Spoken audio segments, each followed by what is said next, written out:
Hey, it's Steve at the Phantom History House, and I am in the bathroom of our portrait room to talk about this photo hanging over my shoulder. Who are the Fox sisters? Well, these two women, Maggie and Kate, are credited with the popularity of the spiritualism movement in the late 19th and early 20th centuries.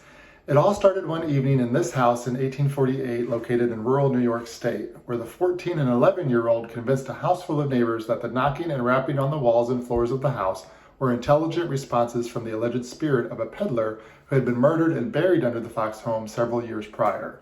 Convinced of the miraculous communication with the dead, townspeople and reporters talked about the incident, and soon the Fox sisters found themselves as semi-celebrities. That's when their oldest sister, Leah, learned of their newfound ability and moved them in with her in Rochester and created the foundation of what became the spiritualism movement of today.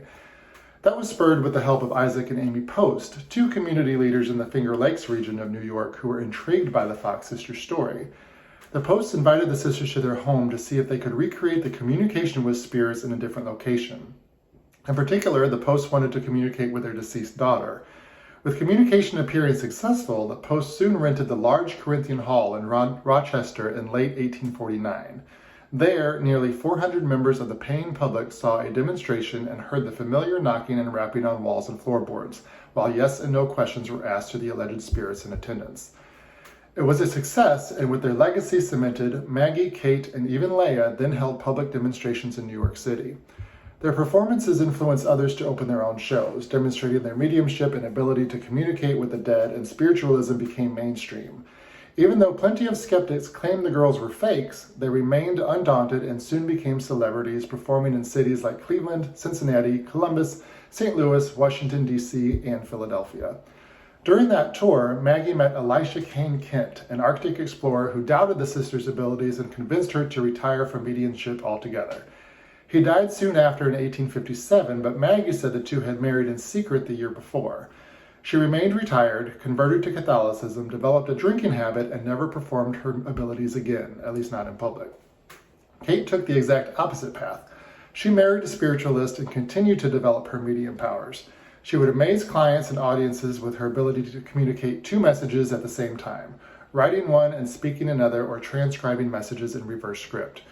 It's said she would not only summon deceased relatives and spouses, but on occasion she would summon the spirit of Benjamin Franklin. Her career blossomed, especially after the American Civil War, when spiritualism was booming.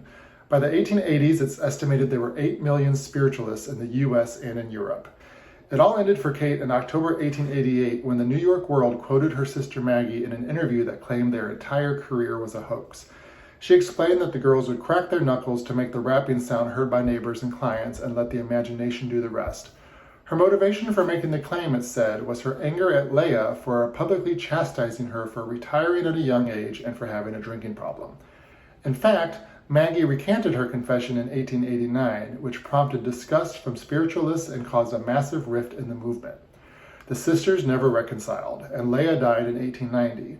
Kate passed away during a drinking spree in 1892, and Maggie died a short time later in March 1893. That's the same year the National Spiritualist Association formed.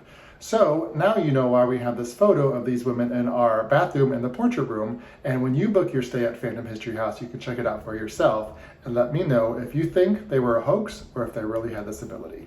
See you here soon.